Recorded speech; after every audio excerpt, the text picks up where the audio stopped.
On this episode of Everyday Conversations with Portia Foxx, when I say Pittsburgh City, if you follow the page Keep Pittsburgh Dope, then you are very familiar with the street photography and all of the other things that he has going on, including the collaborations with Get Go, flying to Iceland. We're going to get into all of that on this episode. Plus, is Aliquippa really Pittsburgh or not? This episode of Everyday Conversations with Chance, Keep Pittsburgh Dope, Humphrey's on the way.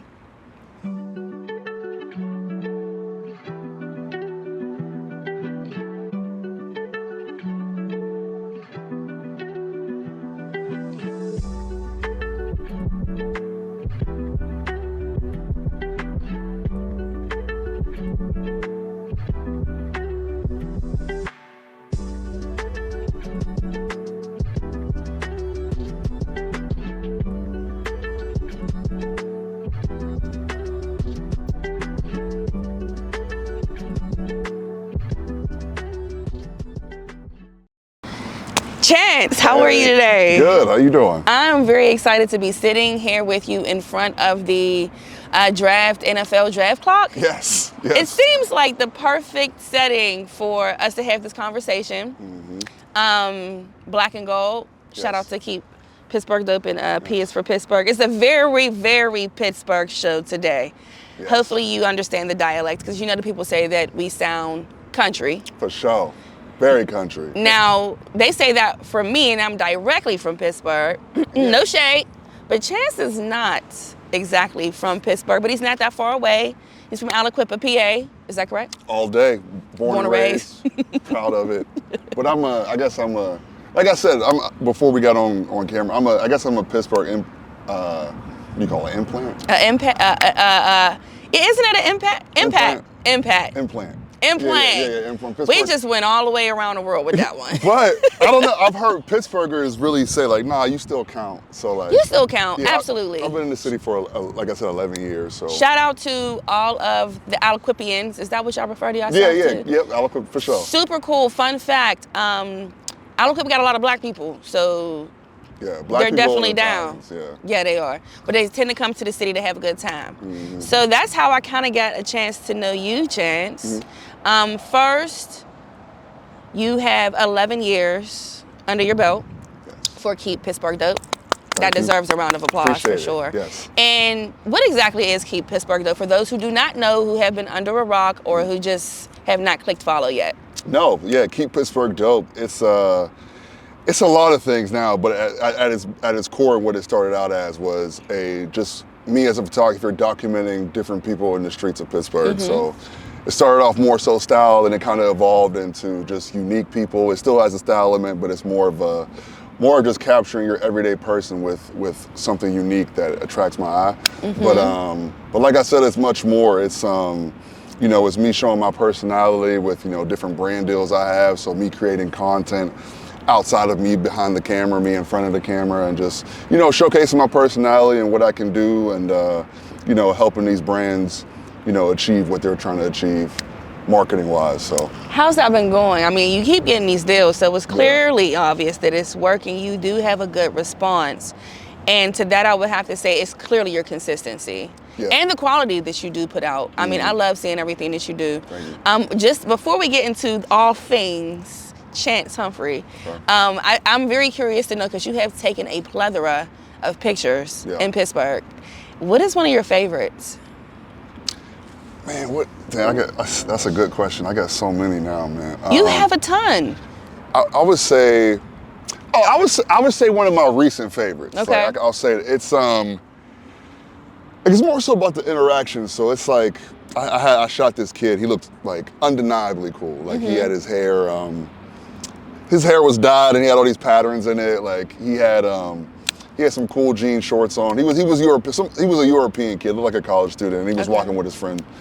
And I stopped him, asked him for the picture, and his friend, she was saying, "Oh my God!" Like he was telling me how shitty he felt, and like he thought he looked like shit, whatever, and how I made his day. And it was just like those moments. That's what keeps me like going and kind of lets me know I have a purpose for what I'm doing in a sense. So that's my most recent favorite. And just people letting me know like they might be having a bad day and like that boosted their confidence or whatever Absolutely. was going on that day. So those are becoming my favorites right now. I think, and as you're saying it in my mind, because I see every post that you do, some of them I'm scouting. I'm like, I feel like I have seen that one. And when you said the part where his friend had said that he was just saying he had a shitty day, that's what made me remember the video, the photo that you posted. Is because it's not just the photo. Right.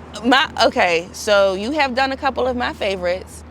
But I do have a recent favorite. And I think you actually just posted this yesterday. I promise I'm not cheating because you posted this yesterday. Because I think you took one of the Pittsburgh bus legend with the have you captured a picture of her yet? The lady with the finger waves and the long nails who be riding the bus in Pittsburgh. The Pittsburgh. Well, I don't know if she's a bus legend, but like she's an actual Pittsburgh legend though. Yeah, she was just getting off. She was a security guard. Like she was getting off work. It seemed like. And then she had the finger waves and it was like a turquoise color. Yeah, no. So that is the one from recently. That is my most recent favorite one. Okay, yeah. I seen her. She was getting off of work, and it was the most Pittsburgh person and picture and aesthetic ever because. And I even read the comments, and there was several comments that said, "Yo, this is Pittsburgh SF." Yeah. But it was like she was so confident, and that's what I do love to see, especially about our Pittsburgh people that you do happen to catch. They're starting to be ready for you a little bit. Yeah, it's cool. Like I don't. Here he come with the camera. Yeah, it is, and it makes that, and that's what I like. That's kind of why I started this page. Kind of like, for people to like to give to care a little more about coming out how they present themselves. Like knowing they might be captured. Like just like in New York, like there's so many photographers that do what I do in New York. And it's like people know, like I might get shot today. You never know when you're gonna get caught. Yeah, they might. Now we live in an age where it's just like I can repost that when it comes out. So people are thinking about, being captured. So it's like I love that. It's like, all right, I might get captured by KPD. I even see it in my comments like, I hope I get captured. All right. So it's just like, damn, like that's really cool. But it's just like it progresses everything forward when it comes to fashion or. I'm gonna try this today. Let me see. I might get captured. So that's what's fun to me, and just seeing that, how just progressing the city. I love that the bottom line of it all, though, is wanting to make people feel good. So it's not just the pictures. So there's a purpose behind what you're doing.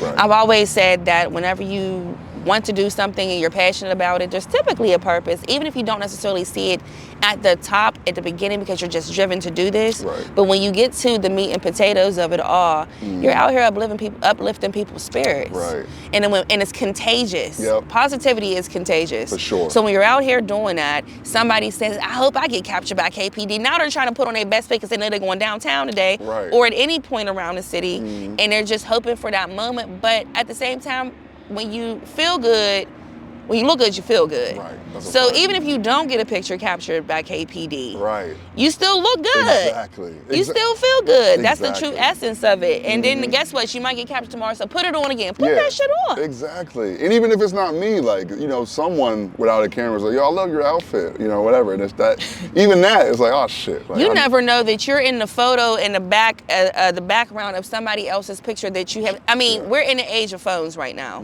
So literally, you go to Slappers and Bangers, you're in somebody else's photo that the photo is not of you. Right. You look weak out here. What happened? You was outside. Forever, you should have came out like that.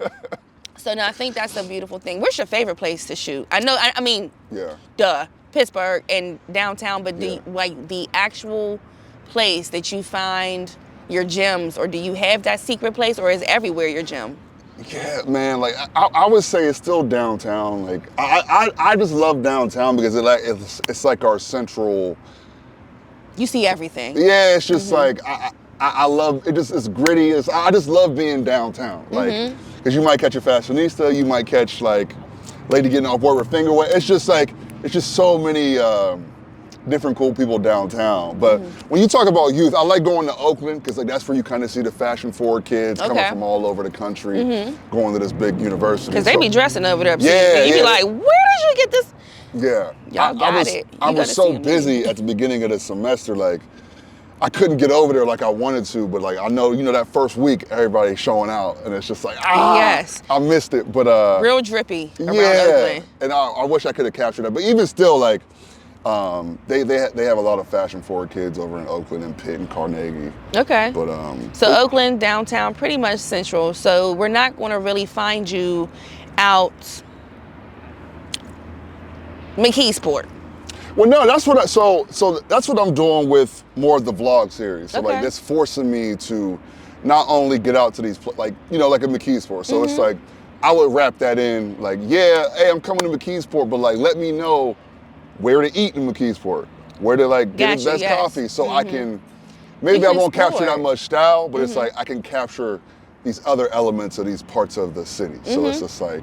That's how I'm gonna force myself to get to these neighborhoods, and then once they know I'm coming, hey yo, go down this street. Like this is where people be. Go, so it's like, oh, okay, and then they have a chance to put their best fits on and stuff like that. But I can capture, like I said, the best restaurant in McKeesport, best coffee shop, best vintage store, the best of Pittsburgh. Yeah, so I can show those elements too. There are entities, including myself, who are on a mission to show the fun side of Pittsburgh, a different realm, especially those who have grown up here our whole lives. Like it has been very much, you stay in your neighborhood. Now it's kind of like, all right, we're from here. Even though we're urban, we can explore, because that's the one thing that people who aren't necessarily directly from the city, they have the ability to do completely. They're not bought into this is my neighborhood, or I'm not crossing a bridge. And actually I have heard North Side people say I ain't crossing the bridge, but and I've heard East Side people say I don't need to go across the bridge. Wow, okay. But I mean,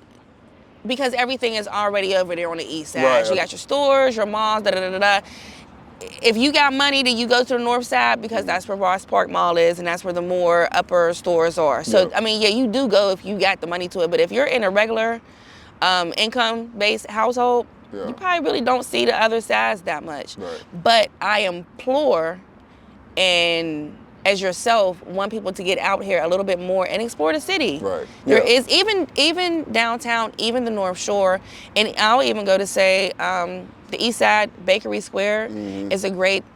They're gonna chew my ass up for that. Big Bakery Square, honey. All right, so post Juneteenth incident that had happened, I liked Bakery Square a lot, and I was definitely big on take advantage of these areas, because they're not just for one demographic. Like if you live in those areas, take advantage of those areas. Now anything that happens after that and how people get treated, you act accordingly, you proceed accordingly. If you don't want to patron those places, I understand. So that's why I said, hold on, before I get chewed up. Because I know some people are just like, man, F Bakery Square, A. And I would say that if something happened, yes, F Bakery Square. But I'm not. Moving on. No, I feel, well, I don't want to get ahead of myself, but like, I don't want to forget it either. It might be, but like, why kind of outsiders like romanticize? Like, I kind of like Pittsburgh had always felt like a bigger city to me, like growing up, because I never I would watch like the Steelers felt so big, and I never really came here like as a kid. I never came here in middle school or high. I never came to a game until like I was in the city for real. Right. Actually, not like in college I came to one, but like when I was growing up, I never really came, and like the city felt so like far away. And but once I got here, it was like I'm in the city, like. I can go to the North Side, I can go downtown, I can go to the South Side. You wanted to explore everything. Right, and I think that's like you said, growing up here, it's just like... You take it for granted. Right, and even from Aliquippa, it's no Pittsburgh, it's nothing to do, but it's just like, I get it. So like, it always felt bigger to me, and that's why I romanticize it, because it's like, it's kind of like living outside of New York City. I'm sure the people from Buffalo. Right, You know what I'm saying? Like, yes, they love Buffalo, they rep Buffalo, but at the same time, when they go to New York, it's like this is nice. I like it here. I got that same feeling for New York, too. It's I think a lot of people who go to New York, they have romanticized it. I used to want to live there Oh, me too, yes. I wanted to write for Double XL magazine, and I Oh, wanted to, so tight. Yeah, and yeah. I wanted to live there in my mind. And then when I started going up there, I didn't like it too Yeah? much. Okay, yeah. I mean, I liked going to visit. Me too, right. But I wanted to come home. Right, yes. Once I realized that, I'm like, wow, you know what? You have to be a certain type of person up here.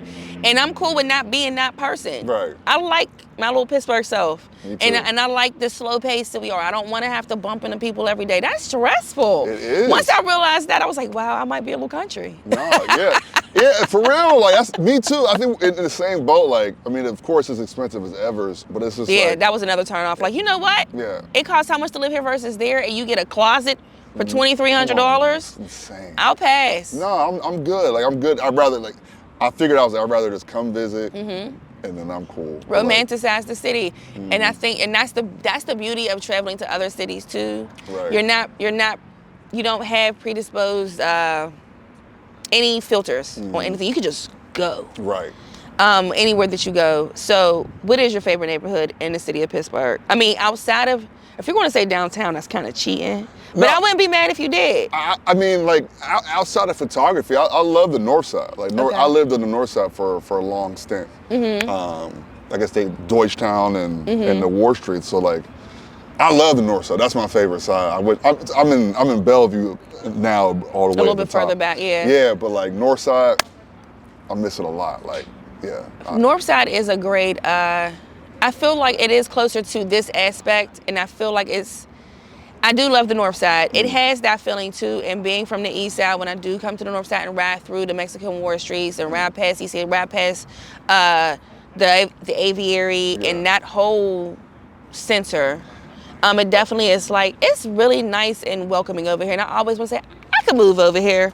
Yeah, like East Ohio, like when I first moved to the north side, like East Ohio, it felt like Alec Piffer to me. Like that's where it felt like it just felt like an easy transition. Like I was on the north side, I could walk downtown, and East Ohio, you know, I don't know, they had JRs back in the day. That was a bar restaurant. I feel like JR's still there. Ain't they still there? I don't think. Listen, I hosted a bar. I don't know. We're gonna have to figure out if JR's is still there. Cause it's like it's like a whole bunch of new, like it's a whole bunch of new restaurants. Yes, that I don't really, the gentrification is Yes, also hitting that block hard too. It's not just the east side, East Shady side now. It's also the north side. Used to be a Goodwill over there. He was like, it was for the people. There used to be, what was the record store where did you live over there when they still had the, what was that record store called? I know, it's one on the corner now. They got another one over there? The Government Center. That's Okay, what it's wow. called. Okay. But that's not an appealing name for a record store. Yeah, I don't know what it means, but I don't know. Guess the meaning. Remember, what was it? Not the, was it James Street Pub? Was it the gas Oh show? yeah, James Street. Yeah, yep. And they used to have band like That was, so any place like that, yeah.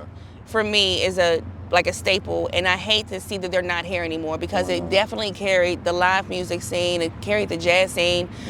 We have a rich jazz scene here. Like we have a lot of history with the Hill District and things like that. Right now, the current state of music is kind of like still building. We're definitely going to talk about that as well. But talking about music is kind of like talking about radio, which is again something that you fell into. Right. How long has it been since you were on the radio? 5 years. 5 years. I haven't been on radio since the pandemic started. Do you miss it? No, I don't. Okay. I don't miss it. I don't miss it in the sense of like I miss doing radio.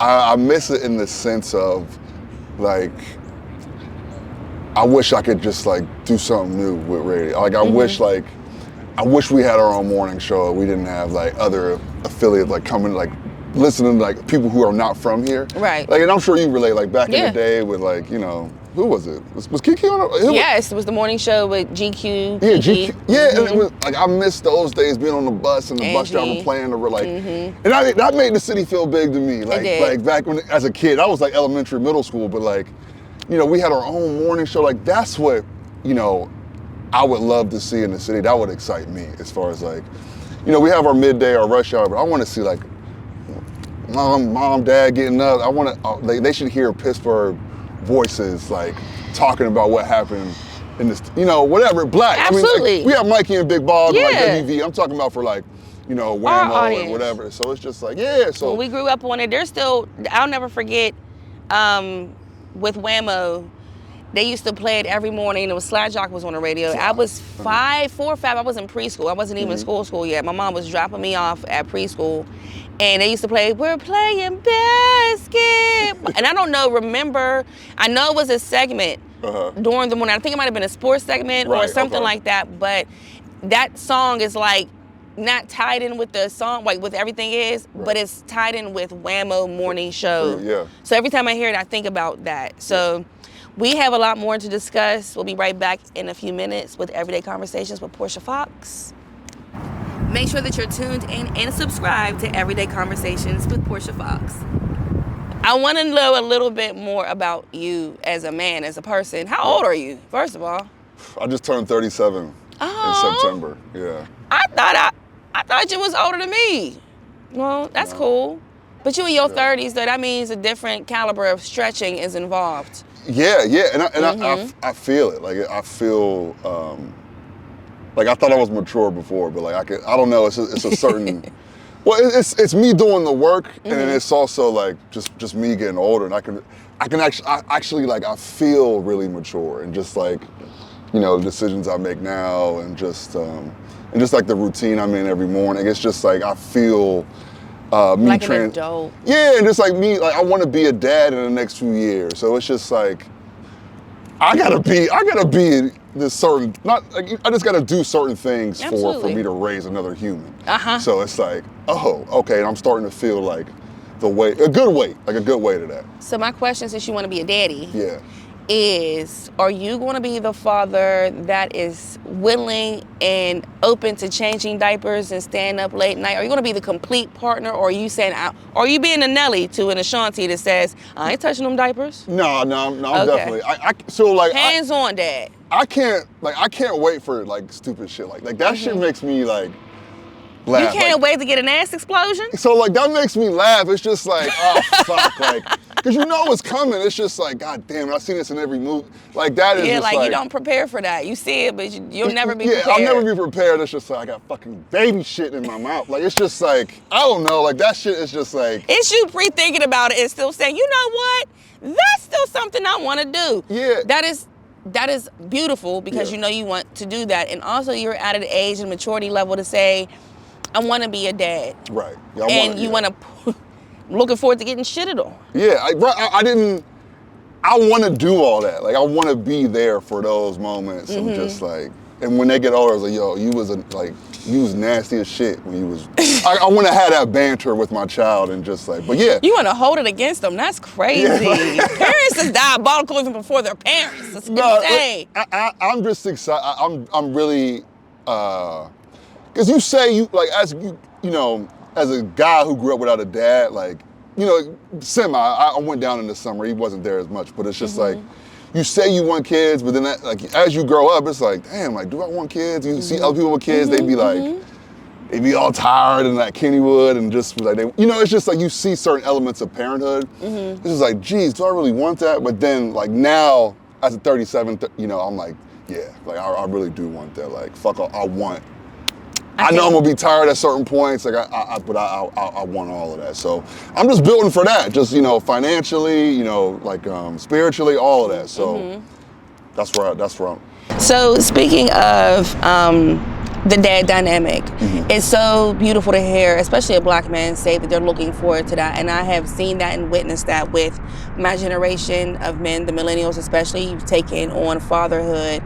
And I'm not talking like as if you're a father yet, but just the fact that you're looking forward to that. And a lot of the men who didn't have that, they're absolutely stepping up to the plate because they want to be something that they never had before. Right. A lot of times that can shape you in either good or bad. Yep. Do you think that relationship that you have had with your father was something that pushed you further so that you were able to, you say, you know what, I want to just be better? Yeah, yes, 1,000%. And yeah, wow, I was just talking, in every aspect. I'm just now like kind of like it pushed me in ways that was just like, I gotta do something with my life. I gotta, like, subconsciously and consciously, I gotta prove him wrong. I don't know. It was just, it definitely gave me a drive, but also, like, it definitely poisoned me a little, and I'm just now kind of like really recognizing getting over it, because it was just like just holding this like fury against this guy, and then like, but at the same time, I'm just now kind of like, yo, he had this massive trauma that like I cannot even recognize. I can't even begin to understand.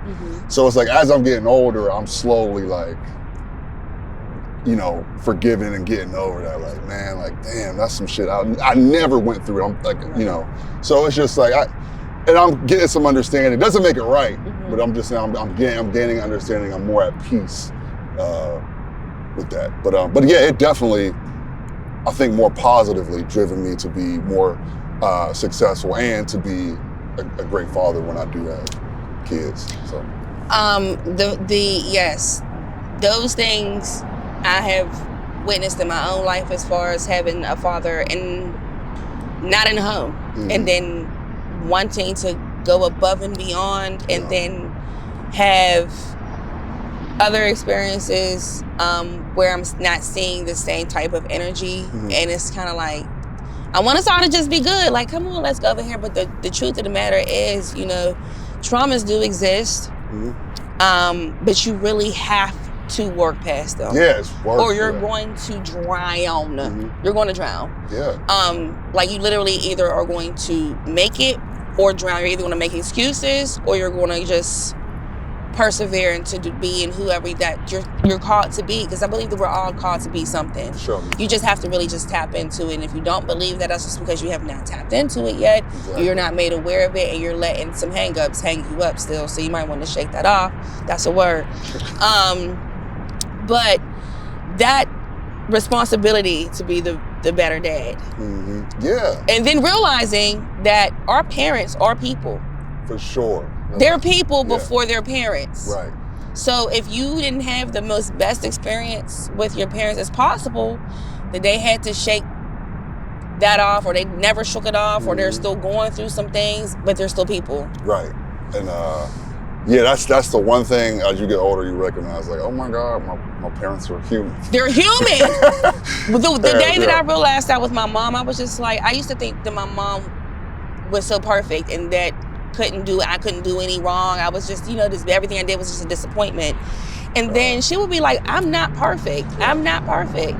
But also having, you know, the previous generation as our parents, they're very private. So they don't let you in. Right. Yeah. They don't really share their experiences as much. They'll allude to some things. I've been there, I did that, I wore the t-shirt. But they don't tell you what they did to wear the t-shirt. Right. You just gotta guess. Like, does this really relate or no? So yeah, like I'll tell you this, like what I've been seeing as far as like doing the work, like doing my work, but also like I've seen my mom kind of recognize it, and like her kind of open up more to me about certain things, because I don't want to say she didn't like trust me. I don't know. It's just like I can see like she feels like she can really. With the vision that you have, like with your career path and everything. No, just like with her, like as far as like just me maturing and like maybe just being able to understand things. She's like very like she's been more open about certain things. Okay. Does she have the generational stigma if you have to have a 9 to 5 in order to be and get benefits because you need that? Like anything outside of a stable working life is scary as hell. For sure, yeah. She never like, she would always, I would have, you know, ebbs and flows, and she like she would send me like job, you know. Here, you need to apply. Yeah, like at the airport. I'm like, Ma, like I'm gonna figure this shit out. Like stop. And but she's just trying to be a good parent. Like like 9 to 5.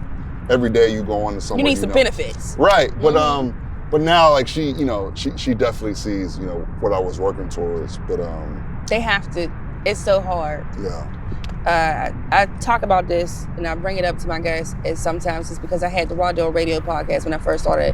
When the topics of discussion were, the base of the show was centered around safe sex, having healthy sexual relationships, communicating, not just bumping and grinding. Right. So, but telling your mom that, she was like, how much sex have you had for you to know any of this stuff? And I'm just like, not that, whoa, easy, ease up, Right. just a little bit.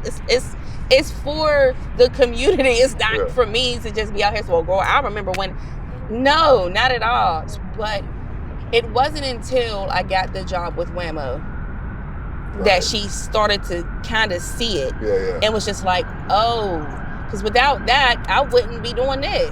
They had this, so they kind of have to see an actual, tangible product. Right. In order for them to believe in it. And I mean, I guess as a parent too. I mean, you're a dad, your kid's like, I want to go into the X Games. Right. If I'm, when I'm a dad. Yeah, you know what I'm saying? You would probably be like, you could break your bones. You know what I'm saying? Like, you sure you want to do that? But that's just a parent. Yeah. So I don't know. The only thing, I've had conversations. Like, I think the only thing, like, I would be skeptical to let my kid do at a certain age is football. Like, I played football like when I was young.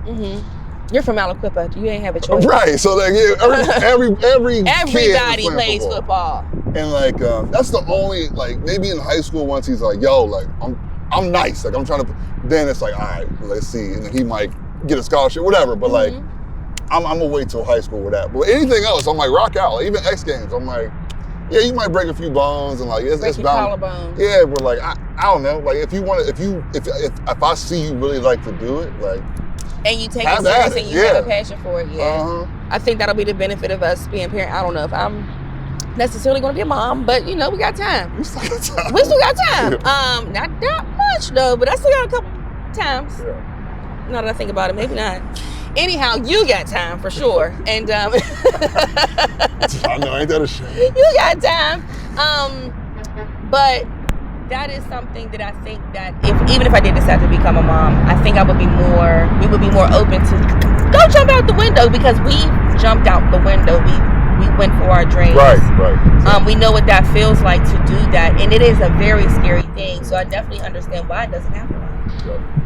What is something that you want to do that you have not yet done?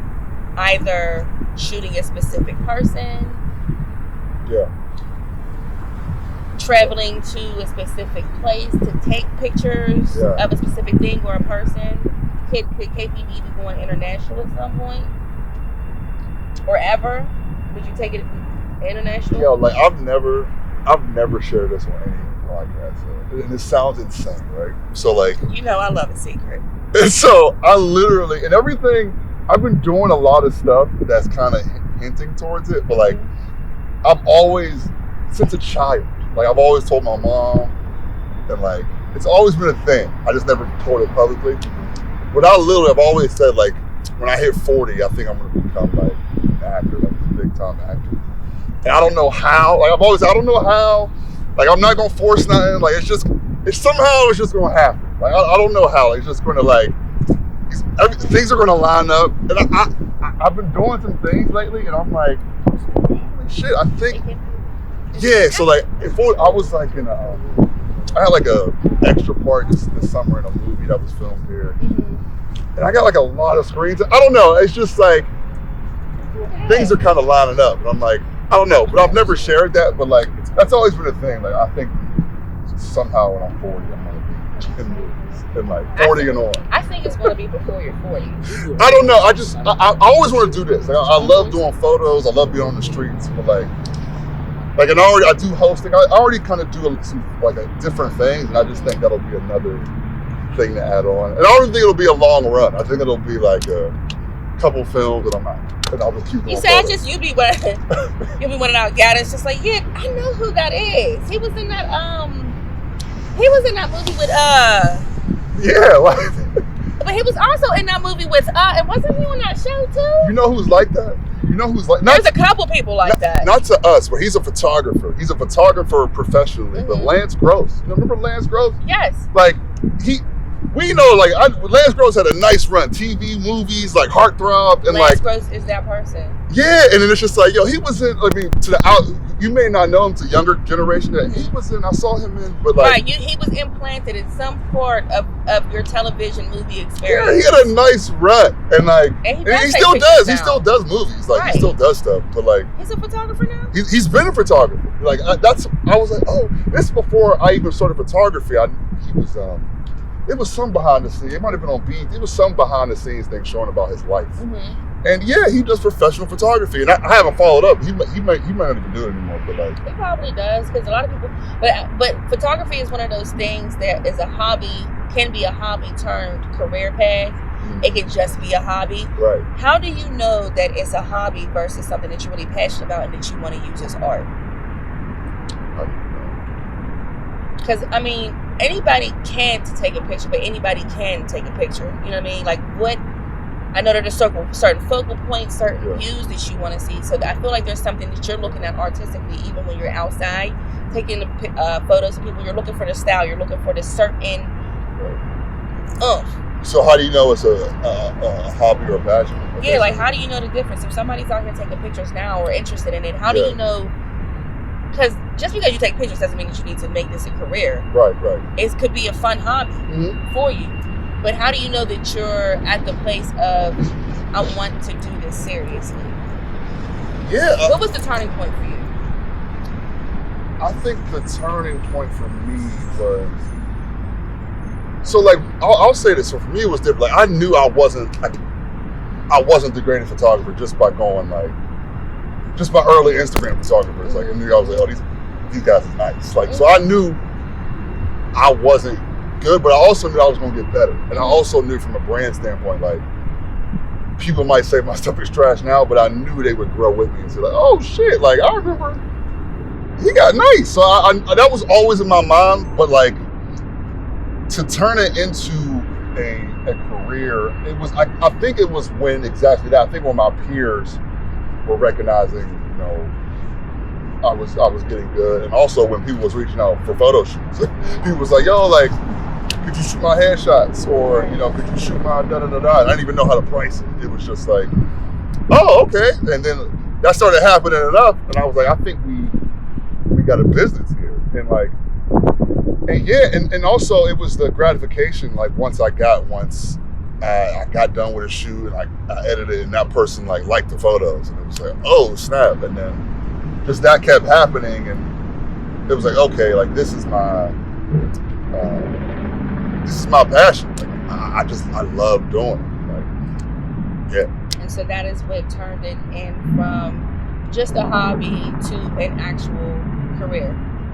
Right. Like it was never, so for me, it was never a hobby. Like I wanted this to be like. Okay, so I think that's a good thing to put on. It was never just a hobby. No, like I loved it. Like I loved doing it, and I knew I wanted to make it to a brand. I knew I wanted to like make money. Like I knew. So you're just not out here just taking pictures of birds and saying, "Oh, this is a nice bird." No. Just you know what I'm saying, just doing that just for the fun of it. Yeah, like you always knew I want to take these pictures. I think that's also something important that you said and recognized and was honest. You knew that you weren't the best photographer. No, yeah, I knew I had talent, but I knew like there was levels to it, and I was like, okay. Did you start looking at other photographers' work, or did you just literally just found your own lane? No, so like the Sartorialist, I said his name is Scott Schumann. He has a page called the Sartorialist. Mm-hmm. He was one of like my number one inspiration because like he was kind of like the first street style photographer in the digital age. Like he started like 2004, and like he had his own blog and everything, and he transitioned to Instagram and started putting it on there. But he was the first street photographer I seen turn it into a business. Like this was 2012. He had a deal with like Dell, and it was like a brand partnership where he was using a Dell to edit, and I was like, okay, like that's a blueprint, and like he was the first person I saw do that. And then once I started my page, it was like, okay, I got to shoot people. I got to show myself. That's what he was kind of doing. Mm-hmm. So, and like not even more so showing himself. Like he was more so all about the photos. But I knew brand wise, I was like, I got to show the photos. That always comes first. Then I got to show hey, I'm the one shooting the photos, and get a cool picture of me. And then, hey, you know, all in between these street photos had to show me. And I thought that's where I had to, these brand deals came. They saw my personality and stuff like that. So because you have a very friendly. I'm trying to find the right word. You're just a very warm person. First coming in contact with you is when we worked together briefly at Whammo. Yep. 1067 before it came 1073. Yeah.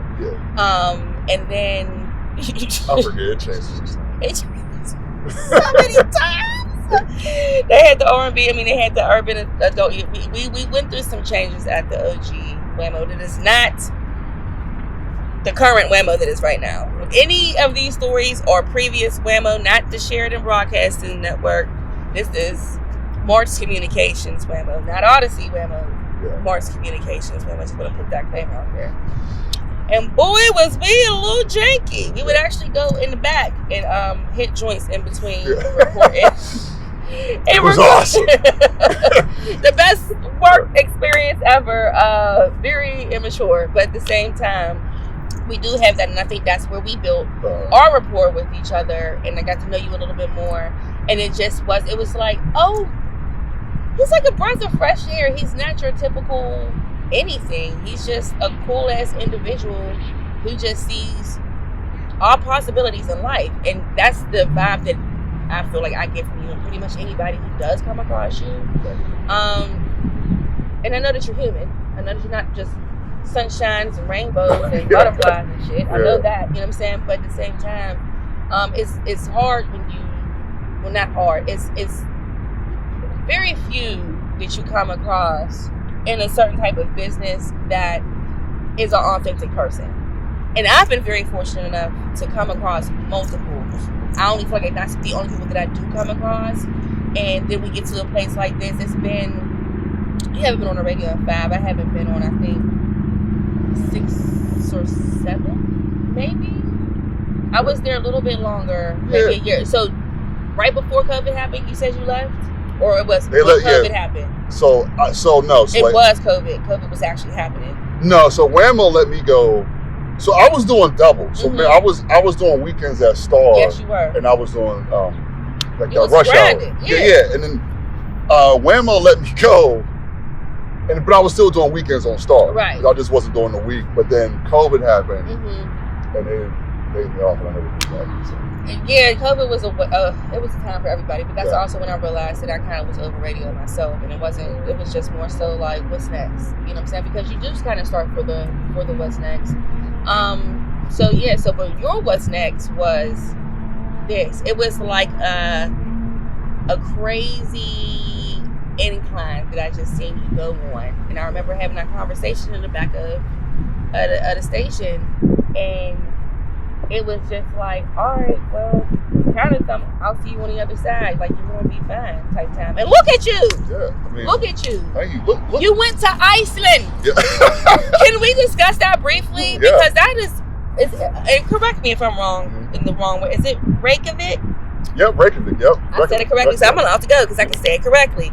That is probably one of the places where I would go to a solo trip or like a romantic trip. But like, if nobody wanted to go, I'm going by myself. What was that experience like? And you flew because of a brand deal, is that correct? Right. So that for the free ski. Now I don't know if it was all free ski, but it was. To get it for the free ski is even better. So tell me how that deal worked out, because I know that it was I do know that I seen you and Tall Cassie go. Tall Cassie from 96.1 Kiss. Yeah, she went right after me. It was like, oh, they didn't invite me. No. It was one of them. Oh, it was one of them. But I knew I wasn't coming. I wasn't doing anything to be invited to go. But yes, tell me how you got that. So like, it goes back to like relationships. So like, I did some like early work with Yelp. Pittsburgh Yelp, and like the social media person there at the time, like, but she wasn't even the social media. She was just like the marketing manager. Okay. You know? And we've always been friendly. We always kind of relate, like, you know, hey, what's up? Da, da, da. And then like she got the social media manager position with the airport. And this is like, 10 years later. And she reached out to me. She was like, hey, we got a direct flight going to Iceland with Iceland Air. And we have like, they didn't even have an idea. They didn't even know what they wanted to do. They just wanted me and they wanted Iceland Air. What can you do? And I was like, all right, bet. So I was like, oh, this is big. So like, but I was like, easy. So I was like, Anthony Bourdain, like he had his show back in the day. He would visit different countries, try the food, talk to the people. And then Action Bronson has a show called Fuck That's Delicious. Yes. And I was like, I love these shows. Like, let me do something like that in Iceland. So I went back to them. Let's wave to the Pittsburgh tour bus. Hey y'all! Hi! We're famous too! Hey! You're like, oh man, niggas in the grass. Alright, so sorry, back to the show. So yeah, I came back to them with that. I had a production guy already. I knew exactly to get the job done for that. And I came back to them. I was like, yo, like this is the vision, like let's do it. And they were all game for it. And they not that we didn't go for free. We were paid to go. Like we got paid, and it was work. Like it wasn't. We got to explore a lot. It was amazing. But we was up at 9 a.m. every day. We had a different plan for content every day. So. Okay, so side note onto that, because I think that's a good thing to point out is that, okay, you're a content creator, you work to build these connections, you now have these connections, so now you're getting paid to go to travel. That is amazing. Yeah. But because you are there on business, ideally, you know what I mean, you have a running show, you have a schedule that you have to adhere to. Do you get a chance to be in that moment when you're there? Do you allow yourself? Can you allow yourself to be in that moment? Yeah, because like that's the dream for me. It's just like coming in and out of Pittsburgh, like getting paid to travel. Like so, like I was definitely in the moment. Like of course, like I was in the moment in the sense of like, damn, like, this is everything I've ever wanted to fucking do. Like I'm out here creating content. I'm hiking glaciers. Like I was all in. That's what made it so memorable to me. Like I didn't mind getting up at 9 a.m. Like it was just like I live for that type of work. So it's just like like I don't know. So I was definitely in it. And, so your work doesn't feel like work too? No, it didn't feel like work. Yeah, like getting up, like it's like fuck, like it's not like sleeping and getting up, But right. Other than that, it's like that work is fun. Mm-hmm. So yeah, just trying to create the best content you can create, and so I was definitely in that moment. Yeah. Any advice for people who want to, because they all do. This new wave is, I want to be a podcaster, I want to be a streamer, I want to do this, because there is money to be made. Right. But I am absolutely a stan of, if you don't have an authentic something that you're doing, you have to be consistent. Right. Because you can talk about anything. There's literally there's people who do nothing on YouTube, but they're consistent, or they just post consistently and they're able to kind of monetize off of that. Right. What is something outside of consistency that you would recommend upcoming? I won't say KPD because there can't be another KPD, but somebody who's following in your footsteps. There is somebody who's actually following your footsteps. I don't know them yet, but they will be revealed at some point in time, because now you're inspiring.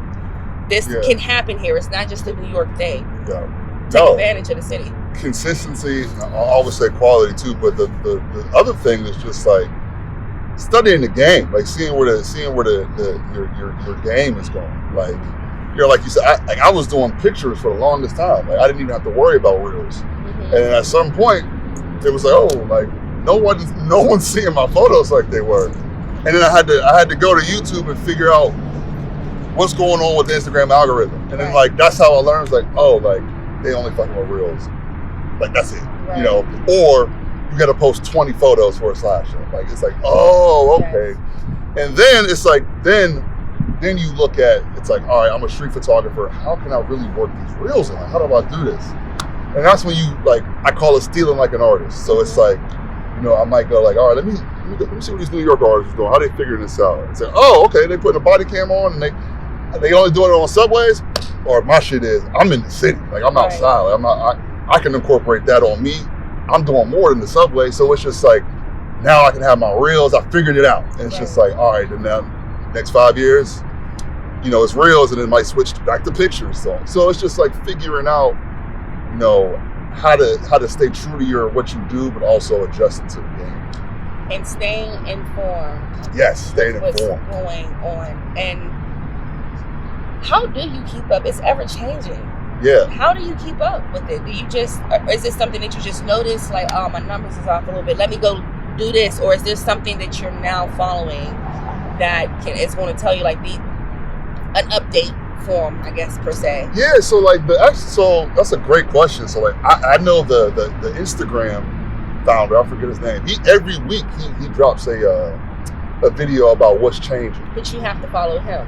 Or right. Okay. Yeah, you got to follow him. And I think it's on YouTube as well. Okay. But he kind of keeps you up to date of like what things are changing. Okay. I more so follow like he's a crazy. His name's Gary Vaynerchuk. He's a. You're telling me something I ain't never known, and I'm taking all of these notes. Honey. Yeah, like and like he's he runs a marketing media company, but he keeps everyone up to date of what's changing and like. You know, TikTok shop, and if you're selling merchandise, you can be live shopping, like just like QVC back in the day. Got you. That's like real big. This purse right here, genuine leather. Exactly. Gold tassels. You hear the sound? And that's back. Like that's back. Like, I have seen that on TikTok, and I scroll right past it. I'm like, yeah, like I'm not in it either, but it's just like if I was selling merch, it's like why not? Like it's just like it's free to make some bread. So like I follow Gary Vee, kind of keeps me up to date of what's going on, and like. You know, posting on every platform, YouTube Shorts, TikTok, Instagram, Facebook.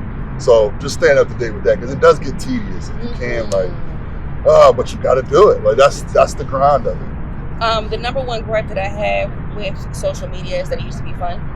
Yeah. Because again, it used to be authentic, and you could just be you, do you. You didn't care about the views. I mean, you cared about the views. You wanted people to like your stuff. Right. You wanted to have that reach. But it wasn't as demanding and credit worthy. Now it's your credit worthiness.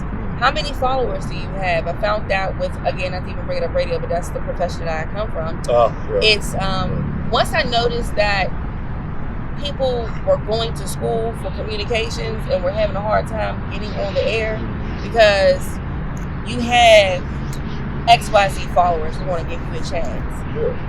Well, I'll tell you this. It's a good thing, but I felt like it was like, damn. Even with me, so like even early on, so like I said, I went to school for broadcast, I went to school for radio, but I didn't finish. I didn't finish at Penn State. Right. But like it was so I had gained like I can't remember the amount I had, but like I had a following.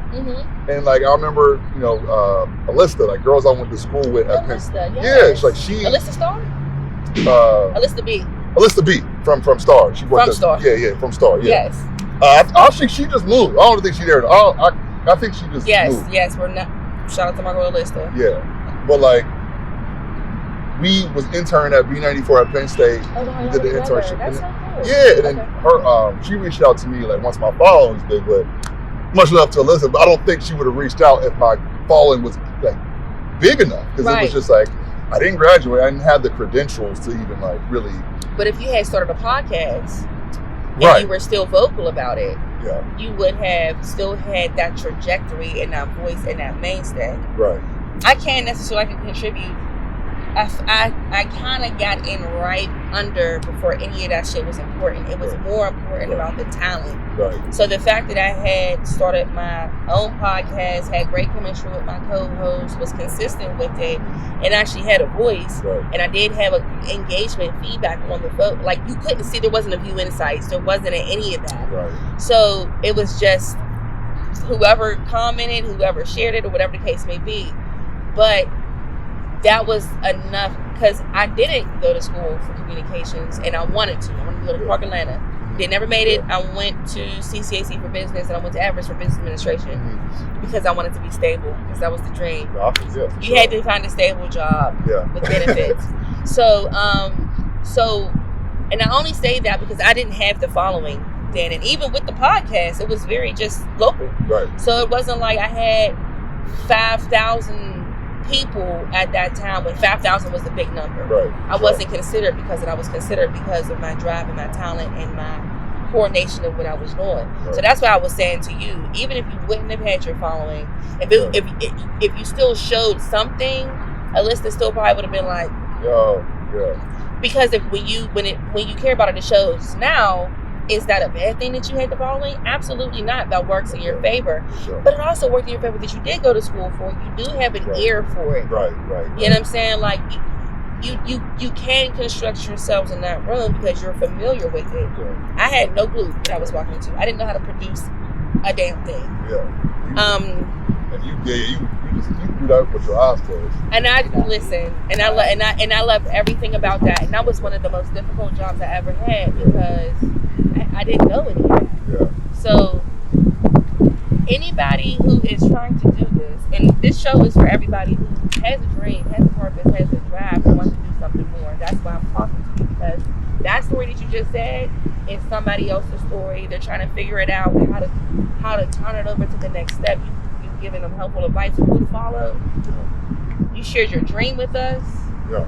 And I think that all of those things in place that you continue to go, I know that all of those things will happen for you. I'm definitely for sure about that. And likewise, before we sign off, but let me give you your flowers too, because this is I reached out to you something it's still not to fruition yet, but like I've always thought this. Like I think like you get it. Like you have the personality, like you said, you have the personality to move anywhere, in any room, and talk to any celebrity, from the big celebrity, small to any, like you have that as a kid's aura, like you have all of that, and like and you know how to do it. Like I'm very big on recognizing like organization. So it's like, all right, she got the YouTube lined up, all right, she got the separate Instagram page, all right, she got the shorts. So I see, like I love that shit, gets me excited. So it's just like that lets me know, like I already knew, like it's just like I know this is gonna be big, and like you're the only, I don't want to say only Black woman creator, like in my vicinity, like really doing it like this. So it's just like, damn, like that excites me, and I'm glad I got in early. And it's just, you know what I'm saying? And it's just like, even from the production team, like they don't. It's 2 Black people behind these cameras, and it's just like it'd be more of them too. Yeah, and that's the time I'm like, I love everybody, but like everyone, I'm trying to get opportunities. Black. They got a person of color, and it's just like, but not just that, they fucking dope. Like they got skill.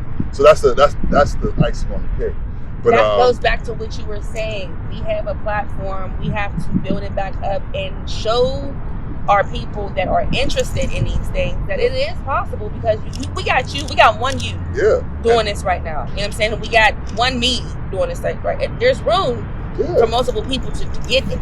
Please get in here. And they'll see the consistency. Like once, like at some point you will get brand deals, and like, and then the bag will incorporate, these two or whoever else. It's like, then it really become real. It's like, oh shit! Like I can't wait to take my and likewise, if there's. These are the connections that you want to make. Everybody that you come across is these. This conversation was a continuation conversation we had in the back of the old Whammo smoking a joint. Right. And it's only like, and I can't wait to have it like 10 years later, right? And it's just like, you want every platform, like I'm coming to your movie premiere. I'm hosting your red carpet. Straight up. Or like I'm coming back. You're like, yo, I'm at the studio in LA. Like all of that. All of it. So. And it all can happen. You really just have to believe it. You're watching 2 people who actually believe in what they do, even when it seems like it's hard, or am I doing the right thing? Am I making my people proud? When you get in the hand that application and sent those job postings from your grandma and your mom and says, side note, because we have one more thing to do too. But quickly, I just watched the interview with Lena Waithe and Robert Townsend. Okay. He said the same story that you just said about his grandma. He loves his grandma. Nobody in his family believed in when he was. We're talking about Robert Townsend. Right. You know what I'm saying? Like, legend. But the fact that he shared this, and I watched this just the other day, and he said the same thing. His grandma would bring him home the application to the post office. Oh yeah. Your mom sent you links. My mom sent me links. You know what I'm saying? Because it's the scary world, and it is scary. You should be scared of it, but you shouldn't be fearful that you don't try. And when those things are happening, like, you have to just realize, like, I'm going on the right path. Yeah, it's a part of the book. It's like, Mm-hmm. like, I think Kevin. Multiple people I use this analogy, but like Kevin Hart was saying, it's a part of your book. Like, you look back on those moments, like, damn, I was fucked up, but you see how you got it. Like, you see how you got out of it, how God made a way. It's just like, oh my God. Yes. If you read in that book, it's like, oh my God, how are you gonna get out of this? What's the next chapter? Yeah, it's like, yo, like, and then, but like, it's all a part of our story, man. It's just like, but it all has to happen because you all have your own genetic story that you got to do and figure out, in your own purpose. Yeah, but you knew your vision. Like, people go a lifetime without finding, like, listening to that voice or finding their purpose. But like you said, everyone has a purpose. But like, some people don't listen to it. Some people are too scared to follow through. But like, or they don't ask. Or they don't ask. So what you mean, like, or ask God, or yes, that's my story. I wouldn't be here if I didn't ask God, what am I supposed to do? I know I have talent, I know I have gifts, but what are they? You know, I can't just be working in customer service. I will tell that story until I can't tell it anymore. Yep. Because within days, safe sex. Why is nobody talking about safe sex? Where's the condoms at? Where's the condoms at? Instagram it's like literally just started to say click, click, click, click, click, click, click, click, click, click, click, click, click, click, click. Going to the top of the still fandom. That's exactly what I thought. It's like literally just doing that because you're going to get to the top and you're going to have the time of your life when you drop off. Yeah, like it's ebbs and flows with this. Like, that's the one thing. It's just like ebbs and flows. Like, I'm having a great year, man. Like, but I just know it's like, I don't know. Like, I don't wish it, but it's just who knows what's going to come next. It's just because whatever is going to be next is preparing you for the what's after it's that. It's always preparing. Yes, it's always. It's literally this. That's it. That's the nail in the coffin. It's always preparing you for the next step. Real quick, Heinz ketchup or Heinz mustard? Heinz ketchup. Okay. Pepe's or what's another? Pepe's or Angelo's hoagies? Pepe's for me. I thought you was gonna say for me. I was like, Pepe's. You know what? Yeah. I couldn't think of it because it was another P name. Pepe's or Permanis? Pepe's. Fried onions or raw onions? Fried onions. Clausen pickles or what's the other ones? My favorites, because the Clausen is the cold ones, but then they got the one with the duck on it. Vlasic or Clausen? The crunch. Yeah, I like the crunch. Is that Vlasic or is that? They say they got the crunch, but they're they're not cold. I think Clausen has the better crunch. Might have to. I keep my pickles in the fridge. What you mean? Like, they be on the shelf? Yeah. So the ones on the shelf ain't the real ones. Oh, okay. They're the real ones. Too. That's what It's cool. You get the plastics. You probably get them Giant Eagle brand ones. Yeah, holla. Yeah. Okay, so we got the hoagies, we got the mustard, we got the onions. What did you say for the raw onions? Fried, cooked. Yeah. Cooked onions, okay. Pittsburgh's football or Pittsburgh college football? Steelers football? Steelers. Okay. Oh my God. It's no comparison. Pirates, Penguins, or Steelers? Steelers. For like, yes. I kind of lose my mind over these guys. Monongahela, Allegheny, or Ohio River? Ohio River, because like it was closest to me, and I remember like that was the one like closest to me. There's a reason behind that answer. Yeah. That wraps up the show. Everyday Conversations with Chance. Keep Pittsburgh dope, Humphrey. And your girl Portia Foxx. Peace out.